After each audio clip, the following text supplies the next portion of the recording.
Primarna mielofibroza je bolezen kostnega mozga.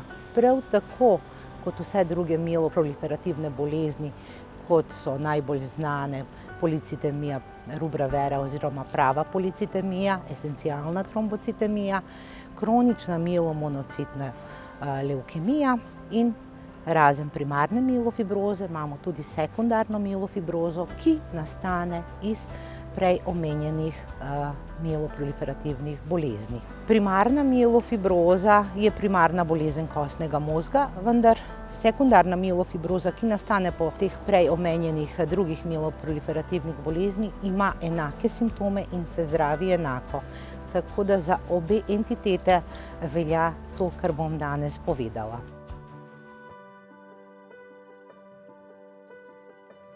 Primarna mielofibroza, kot kaže samo ime, nastane primarno v kostnem mozgu oziroma vse mieloproliferativne bolezni so bolezni kostnega mozga.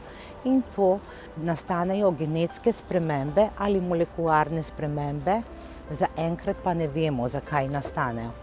Najbolj izpostavljene so spremembe v genih JAK2, MPL in CRL.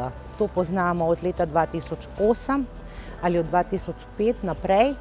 Zdaj z novejšo preiskavo NGS oziroma nove genetske sonde ugotavljamo, da so tudi drugi geni vpleteni v nastanku teh bolezni.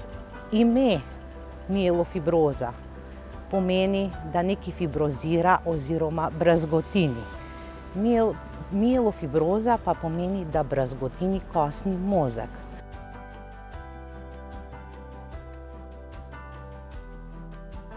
Kostni mozeg je tovarna krvnih celic in celice v kostnem mozgu se razvijajo od najmlajše do najzrelejše oblike. Tukaj pa, ko gre za okvaro gena, te celice ne dozorevajo pravilno. Pri primarni mielofibrozi praktično na začetku te celice se pomnožijo. Te celice, ki se pomnožijo in niso pravilne, praktično hitreje razpadajo. Ko razpadajo, pač imajo tudi snov, ki povzroča fibroziranje oziroma brazgotinjenje kostnega mozga.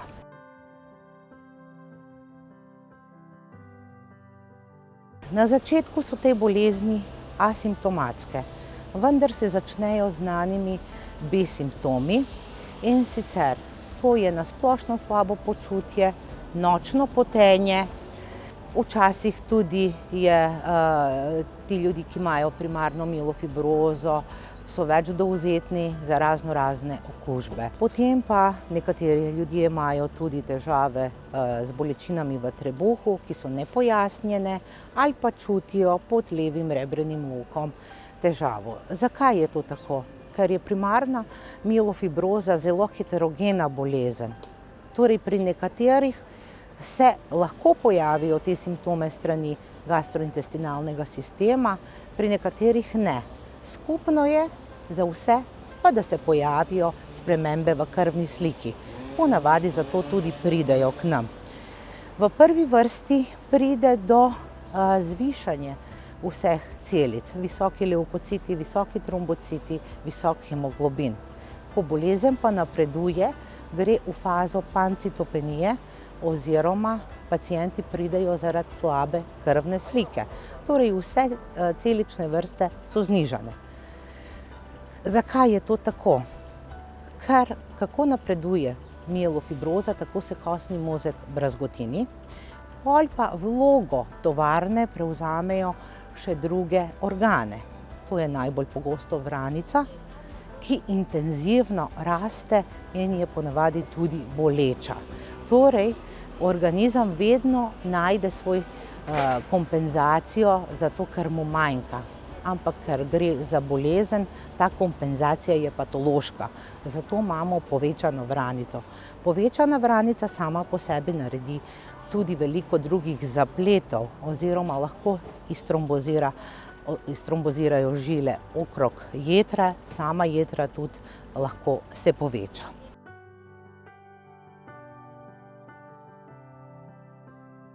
Zaradi spremembe v krvni sliki osebni zdravnik ponavadi pošlje bolnika v našo hematološko ambulanto.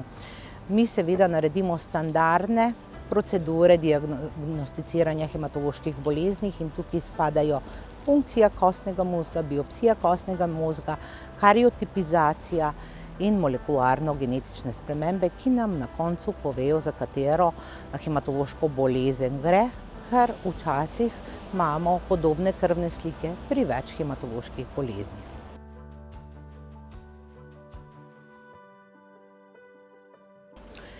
Značilno za mielofibrozo je, da je to neozdravljiva bolezen. Edini način, da se ta bolezen pozdravi, je alogenična presaditev krvotvornih matičnih celic oziroma da najdemo tujega skladnega darovalca, ki bi lahko doniral krvotvorne matične celice za presaditev. Vendar vsak bolnik ni primeren za presaditev. Torej, obstajajo bolniki, ki so starejši, ki so krhki, ki imajo številne druge bolezni in verjamite, presaditev kostnega mozga je zelo komplicirana zadeva, ki lahko bolnika enostavno prinese do smrti bistveno prej kot sama mielofibroza. Kakšna je prognoza te bolezni, je odvisno tudi od teh molekularnih sprememb, ki smo jih zdaj najnovejše odkrili, tako da pri nekaterih ljudi ta bolezen je počasna, pri nekaterih pa gre zelo hitro. Na srečo pa imamo zdravila. Razen nama znane že stare hidroksiureje, zdaj imamo pa specifična zdravila, ki jim rečemo targetna terapija oziroma terapija, ki ni klasična kemoterapija, ampak se veže za tiste genetske spremembe, ki so karakteristične za mielofibrozo. Tako da pacienti, ki niso primerni za presaditev, imajo na voljo zdaj veliko zdravil, tako kot slišimo, bojo še nova, naslednja leta bojo prišli še nova zdravila. Nam je pomembno, da bolniki, ki imajo mielofibrozo, živijo kvalitetno. Zelo se morate potruditi, da bolniku omogočite kvalitetno življenje. Včasih so delali splenektomije, zdaj po pojavi, oziroma so vranico dali stran, zdaj po pojavi novih zdravil tega ne delamo več, ker je tudi smrtnost pri mielofibrozi ob splenektomiji zelo visoka. Nekateri potrebujejo tudi podporno terapijo s transfuzijami, nekateri pa podporno terapijo, ki recimo dodatno železo ali eritropoetine, odvisno od raznolikosti bolezni. Torej, kaj je pomembno, da mi naših bolnikov, ki imajo mielofibrozo, zdravimo individualno. Torej se prilagajamo glede bolnika. To je praktično najbolj pomembno za nas in za bolnike, ker vemo, da gre za eno neozdravljivo bolezen. Z naše strani priporočamo redne obiske k vašemu hematologu in tako kot sem rekla, da je pristop individualen, vaš hematolog, ki vas vodi, vam bo najboljše povedal in najboljše bo vedel, kaj je najboljše za vas. Da boste živeli še naprej kvalitetno, dlje in primerno.